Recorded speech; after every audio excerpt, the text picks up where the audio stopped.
রমজান মাস, পবিত্র রমজান মাস মুসলমানদের ভাব গাম্ভীর্য এবং ইবাদতের একটা মাস।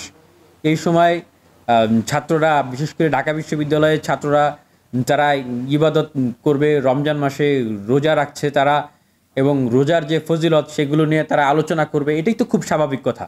এবং তারা মসজিদে একটি আলোচনা সভা করছিল। মানে ধিক্কার জানাতে হয়, ন্যাক্কারজনক ঘটনার জন্ম দিল, যা আমার মনে হয় যে ইতিহাসে এই ধরনের বর্বরচিত ঘটনা বাংলাদেশে কখনো ঘটে নাই। যে মসজিদের ভিতরে ঢুকে মুসলমান ছাত্রদেরকে পবিত্র রমজান মাসে তারা নির্যাতন করলো। যেভাবে আমরা দেখছি যে পবিত্র রমজান মাসে ফিলিস্তিনের মুসলমানদের উপর ইসরায়েল বর্বরচিতভাবে, অমানসিকভাবে, অমানবিকভাবে তারা আক্রমণ করে রক্তাক্ত করছে, সেই প্রতিচ্ছবি আমরা এখানে দেখলাম। আমি আসলে খুব গভীরভাবে শঙ্কিত যে এই হামলাগুলি আসলে আমরা দৃশ্য তো দেখছি যে এগুলো সেখানে শাহবাগ থানা ছাত্রলীগের অনেক নেতারা সরাসরি প্রত্যক্ষভাবে জড়িত ছিলেন। শাহবাগ থানা ছাত্রলীগের ছাত্রদের এত বড় সাহস কোথা থেকে হয় যে তারা ঢাকা বিশ্ববিদ্যালয়ের আইন বিভাগের ছাত্রদের গায়ে হাত দেয়? এটি কি আপনি কল্পনা করতে পারেন? তাদের কলিজা এত বড় হয় নাই। অবশ্যই তাদেরকে কেন্দ্রীয় ছাত্রলীগ এবং ঢাকা বিশ্ববিদ্যালয়ের ছাত্রলীগের যারা নেতা, তারা মদত দিয়েছে, তারা প্রশ্রয় দিয়েছে, তারা নির্দেশনা দিয়েছে। তাদের এটা মনে করা উচিত, ব্রেনে নেওয়া উচিত যে তারা যেরকম মেধার পরীক্ষা দিয়ে ঢাকা বিশ্ববিদ্যালয়ে চান্স পেয়েছে, যেই ছাত্রগুলোকে আজকে বহিরাগতরা এসে মেরে গিয়েছে, ঢাকা বিশ্ববিদ্যালয়ের আইন বিভাগের সর্বোচ্চ মেধাবী ছাত্ররা, তারাও কিন্তু ভর্তি পরীক্ষা দিয়ে চান্স পেয়েছে। সুতরাং আপনার সহযোদ্ধাদেরকে, আপনার সহপাঠীদেরকে আজকে আপনি যে অপমানিত করলেন, অপদস্থ করলেন, লাঞ্ছিত করলেন, তার ধর্মীয় অধিকার থেকে তাকে বঞ্চিত করলেন, নিজের কথা ভাবেন আপনার কি পরিণতি হতে পারে ভবিষ্যতে কখনো। আর আপনারা যে কাজটি করেছেন, কোনো মুসলমানের বাচ্চা এই কাজটা করতে পারে না। মুসলমানের বাচ্চা তো দূরে থাক, মসজিদের ভিতরে ঢুকলে, ইবাদতখানায় থাকলে অমুসলিমরাও তাদের ধর্মীয় সভ্যতা, ধর্মীয় মানদণ্ড, শিষ্টাচার বজায় রাখার জায়গা থেকে সেই জায়গাগুলোতে আক্রমণ করে না, হামলা করে না। এবং আমাদের ধর্ম অনুযায়ী মসজিদ হচ্ছে সবচেয়ে নিরাপদ জায়গা। এমন নিরাপদ জায়গা যেই জায়গায় যদি কোনো অমুসলিমও প্রবেশ করে, নিরাপত্তার জন্য নির্দেশনা দেওয়া আছে যে সেখানে কোনো অমুসলিমকেও যেন ক্ষতিগ্রস্ত করা না হয়। তাহলে কারা আসলে এই ঢাকা বিশ্ববিদ্যালয়ের আইন বিভাগের সেই ছাত্রদের উপরে, সেই বঙ্গবন্ধু টাওয়ারে সেই মসজিদের তারা সেখানে হামলা করলো? এটা একটি দুরভিসন্ধি। আপনারা জানেন যে সামনে ভারতের জাতীয় নির্বাচন আসছে। সেই জাতীয় নির্বাচনে একদিকে উগ্র হিন্দুত্ববাদী, জাতীয়তাবাদী বিজেপি সরকার তারা ক্ষমতায় আছে, আবারও ক্ষমতায় থাকার জন্য পায়তারা করছে। ঠিক আরেক দিকে তারা সিএ অর্থাৎ সিটিজেন অ্যামেন্ডমেন্ট অ্যাক্ট তারা দীর্ঘ কয়েক বছর পরে তারা কার্যকর করলো। এরপরে তারা এনআরসি করবে, অর্থাৎ এনআরসি করার মাধ্যমে ভারতের বিভিন্ন অঞ্চলে, এই বাংলাদেশ, পাকিস্তান, আফগানিস্তান থেকে যে মুসলমানরা গিয়েছে তাদেরকে তারা সেখান থেকে বের করে দিবে। ভারতের বিজেপির নেতারা কিন্তু বিভিন্ন সময় এই কথাগুলো বলেছে। নির্বাচনকে সামনে রেখে ভারতে যেমন সাম্প্রদায়িক দাঙ্গাকে উস্কে দেওয়া হচ্ছে, ঠিক তেমনি বাংলাদেশে তাদের যারা দোসর, তাদের যারা এজেন্ট, একটি সাম্প্রদায়িক দাঙ্গা বাঁধিয়ে দেওয়ার জন্য এই অসাম্প্রদায়িক মুক্তিযুদ্ধের চেতনার বাংলাদেশকে ৩০ লক্ষ শহীদের রক্তের বিনিময়ে আমরা যে সম্প্রীতির বাংলাদেশ পেয়েছি, সেটিকে সাম্প্রদায়িক বিষবাষ্পে ভরিয়ে দেওয়ার জন্য বিভিন্ন এজেন্ডা, বিভিন্ন বিশ্ববিদ্যালয়ে তারা এই রমজান মাসে ইফতার করাকে বন্ধ ঘোষণা করছে। বিভিন্ন জায়গায় রমজান মাসের ইফতার প্রোগ্রামে বাধা প্রদান করছে। রাজশাহী বিশ্ববিদ্যালয়, জাহাঙ্গীরনগর বিশ্ববিদ্যালয়, সিলেট বিজ্ঞান ও প্রযুক্তি বিশ্ববিদ্যালয়, নোয়াখালী বিজ্ঞান ও প্রযুক্তি বিশ্ববিদ্যালয় এবং ঢাকা বিশ্ববিদ্যালয়ে দেখলাম আমরা বিভিন্ন বিশ্ববিদ্যালয়ের ছাত্ররা তাদের বাধা উপেক্ষা করে স্বতঃস্ফূর্তভাবে ইফতারি প্রোগ্রাম করছে। সর্বশেষ ঢাকা বিশ্ববিদ্যালয়ের ছাত্রলীগ এক পর্যায়ে গিয়ে তাদের উপরে নৃশংসভাবে হামলা করলো। তারা কি আসলে বাংলাদেশের কোনো ছাত্র সংগঠন? এই ছাত্রলীগ কি আসলে বাংলাদেশের এই স্বাধীনতার সার্বভৌমত্ব, অস্তিত্ব, অধিকারের কোনো স্বার্থ সংরক্ষণ করছে?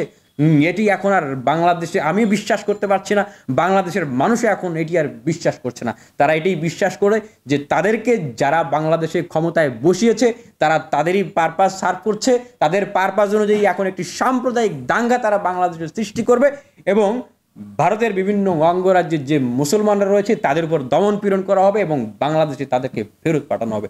এগুলোই এখন নীল নকশা। আর এর অন্তরালে রেখে দেখা যাচ্ছে যে প্রতিবাদী ছাত্র নেতারা আছে, প্রতিবাদী ছাত্ররা আছে, ধর্মপ্রাণ শিক্ষার্থীরা আছে বিভিন্ন বিশ্ববিদ্যালয় কলেজে, তাদের উপরে নির্যাতন করা হবে, তাদেরকে দমন করা হবে, তাদেরকে গ্রেপ্তার করা হবে।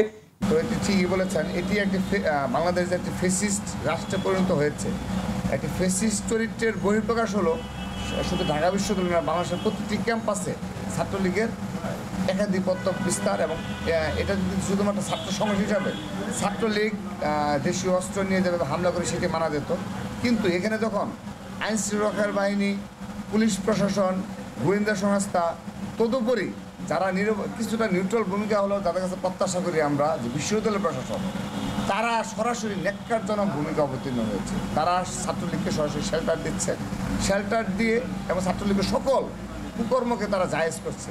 আপনি লক্ষ্য করে দেখুন, সর্বশেষ গত পরশু দিন এই একটা ইফতার মাহফিল কেন্দ্রিক যে হামলা, এগুলো কি কোনোভাবে কোনো সুস্থ বিবেক কোনো স্টুডেন্ট এই হামলার সাথে জড়িত থাকতে পারে?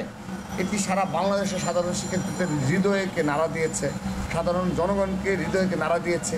তারা এই ছাত্রলীগের ঘৃণা ভরে এটা ঘৃণিত সংগঠন হিসাবে দেখে থাকে। কারণ এই মানে একের পর এক তারা এমন কিছু বিতর্কিত কর্মকাণ্ডে জড়িয়ে পড়েছে, এই বিশ্বজিৎ হত্যাকাণ্ড থেকে, আবরার হত্যাকাণ্ড থেকে শুরু করে, আবু বকর হত্যাকাণ্ড থেকে শুরু করে সর্বশেষ দিন মানে গত পরশু দিন পবিত্র মাহে রমজান মাসে সেখানে নিউট্রাল কিছু স্টুডেন্টের উপরে তারা যায় হামলা করলো, পিটাইলো, রক্তাক্ত করলো। তো আপনারা ছাত্রলীগের চরিত্রের সাথে যায়, এগুলো যে নতুন কোনো ঘটনা সেরকম না। আপনাদের কোটা সংস্কার আন্দোলন সময় নারীদের লাঞ্ছিত করা, এই পবিত্র শহীদ মিনার আমরা দাবি করি যে শহীদ মিনার একটা পবিত্র জায়গা, ঢাকা বিশ্ব পবিত্র জায়গা, সেই শহীদ মিনারে নারীদের লাঞ্ছিত করেছে ছাত্রলীগ। আপনি দেখবেন যে বস্ত্র হরণ করা হয়েছে, সেগুলো আপনি দেখবেন, আপনার ভিডিও ফুটেজে রয়েছে, ইউটিউবে রয়েছে এবং আমাদের দেশি এবং আন্তর্জাতিক মিডিয়াতে সেগুলো এসেছে। এই ধরনের ন্যাক্কারজনক ঘটনা যে ছাত্র সংগঠন করে থাকে তাদের সাথেই যে কোনো কিছুই করা সম্ভব। তো সেই কারণে আমি আবারও ঘৃণাভরের প্রত্যাখ্যান জানাচ্ছি যে সাধারণ শিক্ষার্থীদের আবেগ বোঝার জন্য আমি ছাত্রলীগকে অনুরোধ জানাচ্ছি। আমি আবারও অতীতের এই ধরনের সন্ত্রাসী এবং আপনার কার্যকলাপ থেকে বিরত হয়ে তারা যেন সাধারণ শিক্ষার্থীদের মনোভাবটা বুঝতে পারে, তারা যেন ফেসিস্ট সরকারের শুধুমাত্র একটা অঙ্গ সংগঠন হিসাবে কাজ না করে কিছুটা হলেও তারা যেন মানবিক এবং সাধারণ শিক্ষার্থীদের মনোভাব বুঝে তারা যেন সন্ত্রাসী কার্যকলাপ থেকে ফিরে আসে, আমি সেই আহ্বান জানাই। তো এই ধরনের যখন পরিস্থিতি থেকে থাকে তখন সেখানে ছাত্র রাজনীতি করাটাই কঠিনতর হয়। তারপরও ঢাকা বিশ্ববিদ্যালয় ছাত্রদল লড়াই করে যাচ্ছে, সংগ্রাম করে যাচ্ছে। আমরা ক্যাম্পাস এবং ক্যাম্পাস সংলগ্ন এরিয়ায় আমরা কিন্তু প্রতিনিয়ত কর্মসূচি পালন করে যাচ্ছি। এত মানে সংকুচিত গণতন্ত্র এবং ফেসিস্টের অধীনে এবং বিশ্ববিদ্যালয় প্রশাসনের এই ধরনের ন্যাক্কারজনক ভূমিকার পরও আমাদের ক্যাম্পাস সংলগ্ন এলাকায় ঢাকা বিশ্ববিদ্যালয় ছাত্রদল, তদুপরি ছাত্রদল তাদের কার্যক্রম চালিয়ে যাওয়ার চেষ্টা করে যাচ্ছে। ক্যাম্পাসের উপর ডিপেন্ড করবে যে আমাদের উপাচার্য মহোদয় সহ শিক্ষকবৃন্দ যদি ন্যূনতম গণতন্ত্রের পরিবেশটাই করে রাখে, আমরা সেই শক্তি দিয়েই ছাত্রলীগকে মোকাবেলা করে থাকবো। ছাত্রলীগ আমাদের কোনো বিষয় না, আমাদের বিষয় হলো যে গোয়েন্দা সংস্থা, পুলিশ প্রশাসন, তারপর আপনার বিশ্ববিদ্যালয় প্রশাসন, এরা ছাত্রলীগের ভূমিকা অবতীর্ণ হয়। আর একটা ছোট আলাপ যে এই যে এখন ইফতার নিয়ে বিভিন্ন কথা হচ্ছে, কেউ কোথাও বলছে যে ইফতার মাহফিল করা যাবে না, কোথাও গরুর মাংস দিয়ে সেহরি করা যাবে না, আপনার বিভিন্ন রকমের আলাপ শুনছে এবং কোথাও আপনার রমজান নিয়ে আলাপ করার জন্য কাউকে মেরে ছাত্রলীগের সন্ত্রাসীরা মেরে রক্তাক্ত করেছে বেশ কয়েকজনকে। আমি আপনাদের সামনে এই বিষয়টা এভাবেই আনবো যে দেখবেন যে সামনে ভারতে মোদি সরকারের আসলে নির্বাচন আছে এবং মোদি সরকারের যখন নির্বাচন থাকে, ভারতে যখন নির্বাচন থাকে, তখন আসলে এইখানে যদি একটা ধর্মীয় উশৃঙ্খলতা যদি থাকে, এখানে মৌলবাদিতার বা সাম্প্রদায়িকতার বিষয় যদি উস্কানি থাকে, তাহলে তাদের ইলেকশনের জন্য আসলে সুবিধা হয়। আপনারা এই জিনিসটা আমি খুব ভালো করেই জানি যে আপনারা জানেন, তবু আমি আপনাদের সবার নজরে এই জিনিসটা দিলাম যে এখন এরকম বিভিন্ন উস্কানি আসবে আমাদের সামনে। আমরা যদি এই উস্কানিগুলোতে এই ফাঁদগুলোতে পা দেই, সেটা আমাদের সবার জন্য আসলে সামনের দিনে আরও বেশি বিপদ আনতে পারে, সেটা আমাদের দেশের থেকেও আমাদের প্রতিবেশী রাষ্ট্র থেকেও। ছাত্রলীগ বর্তমানে ক্ষমতাসীনদের দোসর হিসেবে কাজ করছে। আমরা যে ছাত্রলীগকে দেখেছি যে এই রাষ্ট্রের জনগণের অধিকার আদায়ের জন্য তারা রাজপথে মিছিল করেছে, আমরা দেখেছি যে দ্রব্য মূল্যের বৃদ্ধি ঘটার কারণে তারা আন্দোলন করেছে। আজকে যখন সাধারণ শিক্ষার্থীরা তাদের অধিকার আদায়ে যে কোনো ধরনের প্রোগ্রাম ক্যাম্পাসে করতে যাচ্ছে, বারংবার তারা বাধা সৃষ্টি করছে। তারা শিক্ষার্থীদের প্রতিনিধির পরিবর্তে এই রাষ্ট্রের ক্ষমতাসীন যে ফ্যাসিবাদ আছে তার দোসর হিসেবে ভূমিকা পালন করছে। ঢাকা বিশ্ববিদ্যালয় সৃষ্টি হয়েছিল পূর্ববঙ্গের ভাগ্যাহত জনগোষ্ঠীর অধিকার নিশ্চিতকরণ মর্মে। এই রাষ্ট্রের তৎকালীন সময়ে যে বাসিন্দারা ছিল, যেহেতু তারা শিক্ষা বিভিন্ন ক্ষেত্রে পিছিয়ে ছিল, তাদের অধিকার নিশ্চিতে। কিন্তু আমরা এই মুহূর্তে এই পরিস্থিতিতে বর্তমান যারা রাষ্ট্র ক্ষমতায় আছে তাদের দোসর লাঠিয়াল বাহিনী হিসেবে যারা কাজ করছে ছাত্রলীগ, তারা সেই শিক্ষার্থীদের অধিকার হরণ, সেই শিক্ষার পরিবেশ বিনিষ্ট এবং ক্যাম্পাস তথা বিশ্ববিদ্যালয়কে সন্ত্রাসের অভয়ারণ্যে পরিণত করেছে। ক্যাম্পাসে যারা শিক্ষার্থী আছে তাদের নিজেদের ধর্মীয় যে বিধিবিধান সে অনুযায়ী তাদের তা পালনের ভূমিকা রাখার পূর্ণ অধিকার আছে। কিন্তু একই সাথে আমরা দেখতে পাচ্ছি যেখানে পুরো রাষ্ট্রযন্ত্র এই রাষ্ট্রের মানুষের অধিকার হরণের পিছনে লেগে আছে, সেই জায়গায় যখন এই ধরনের ধর্মীয় অনুষ্ঠানকেও তারা আতঙ্কের দৃষ্টিতে দেখছে, তারা মনে করে যে এই ধরনের ধর্মীয় অনুষ্ঠানও তাদের ক্ষমতা হারানোর একটা কারণ হতে পারে। অথচ তাবলিগ বলুন বা অন্যান্য রমজানকে কেন্দ্র করে এই রাষ্ট্রের 92% জনগোষ্ঠী মুসলমান। রমজানকে কেন্দ্র করে তারা যে প্রোগ্রামগুলো করছে, মানে এই জায়গায় তারা এতটা আতঙ্কে ভোগের আমি কোনো কারণ দেখি না। ছাত্রলীগের উদ্দেশ্যে আমাদের স্পষ্ট আহ্বান, এই রাষ্ট্রের নাগরিক হিসাবে, এই রাষ্ট্রের শিক্ষার্থী হিসাবে এবং এই শিক্ষা প্রতিষ্ঠানের শিক্ষার্থী হিসাবে প্রত্যেক ব্যক্তি তার ধর্ম, তার পরিচয়কে সামনে রেখে তার ধর্মীয় অনুষ্ঠান পালন করবে। এই ক্ষেত্রে ছাত্রলীগ যদি এই ধরনের কোনো ন্যাক্কারজনক ভূমিকার পুনরাবৃত্তি করে, বাংলাদেশের ছাত্র সমাজ তাদেরকে প্রতিহত করবে। বাংলাদেশ ছাত্রলীগের প্রতি আমাদের আহ্বান থাকবে যে তারা এই ক্যাম্পাসের বা বাংলাদেশের যে শিক্ষার্থীরা আছে তাদের অধিকার নিশ্চিতে তাদের সে ভূমিকা রাখতে হবে। তারা যদি এই ভূমিকা রাখতে ব্যর্থ হয়, বাংলাদেশের ছাত্র সমাজ সচেতন এবং নিজেদের অধিকার আদায়ে তারা বারংবার ভূমিকা রেখেছে, আগামী দিনেও রাখবে। এখন যে কোনো ধরনের অপরাধ এবং ন্যাক্কারজনক কাজ শুধু নিন্দাযোগ্য না, তাদেরকে চিহ্নিত করে বিচারের আওতায় আনতে হবে। আমরা রাষ্ট্রকে স্পষ্টভাবে বলে দিতে চাই যে যারা এই সাধারণ শিক্ষার্থীদের উপর এই রমজান মাসে এরকম ন্যাক্কারজনক হামলা করেছে, তাদেরকে দ্রুত চিহ্নিত করে বিচারের মুখোমুখি করা।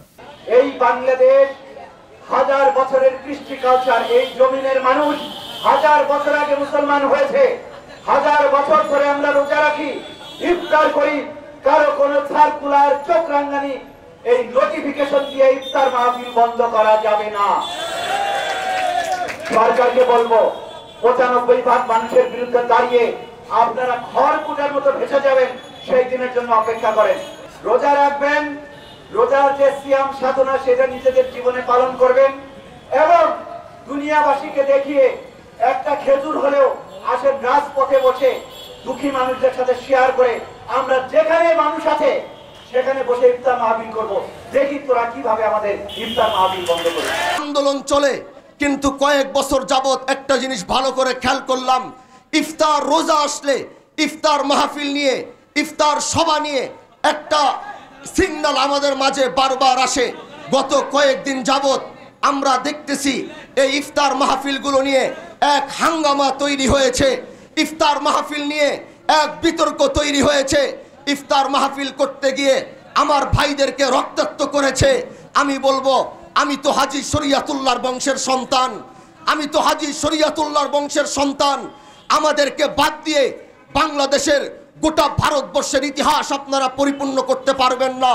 আমাদেরকে বাদ দিয়ে 1947-এর ইতিহাস আপনারা এটা পরিপূর্ণ করতে পারবেন না। আমাদেরকে বাদ দিয়ে ভারতবর্ষের ইসলামের ইতিহাস আপনারা পরিপূর্ণ করতে পারবেন না। কারণ হাজী শরিয়াতুল্লাহ এই দেশকে স্বাধীন করবার জন্যে গোটা ভারতবর্ষ থেকে সাদা চামড়াওয়ালাদেরকে বিতাড়িত করবার জন্যে যে এক সংগ্রাম, এক আন্দোলন করেছিল। আপনারা মনে করেছেন হাজী শরিয়াতুল্লাহ মরে গেছে, তার মানে তার পূর্বপুরুষরা মরে গেছে।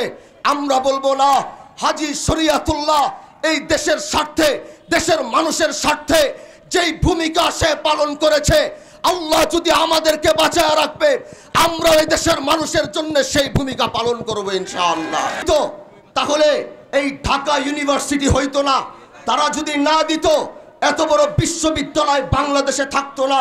কিন্তু আজকে আফসোস লাগে, নবাব সলিমুল্লাহর বাপ দিয়ে রাম আর ঠাকুরের গল্প ঢাকা বিশ্ববিদ্যালয়ে পড়ানো হয়।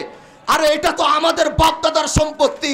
ঢাকা বিশ্ববিদ্যালয়ে ইফতার মাহফিল হয়েছে, যদি তোমরা তাদের উপর আক্রমণ করে থাকো, আমরা সেই বংশের সলিমুল্লাহ, নানার দিক থেকে যেহেতু সলিমুল্লাহর বংশ, আমরা বলতেছি বাংলাদেশের সবচেয়ে বড় ইফতার মাহফিল আমরা ঢাকা বিশ্ববিদ্যালয়ে করব। আসো তোমরা, দেখি আমাদের সাথে পারো কিনা।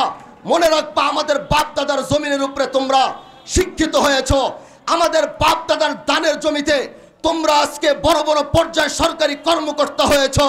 এজন্য সলিমুল্লাহকে বাদ দিয়ে ঢাকা বিশ্ববিদ্যালয়ের ইতিহাস হবে না, সলিমুল্লাহকে বাদ দিয়ে ঢাকা বিশ্ববিদ্যালয়ে কোনো কিছু চলবেও না ইনশাআল্লাহ।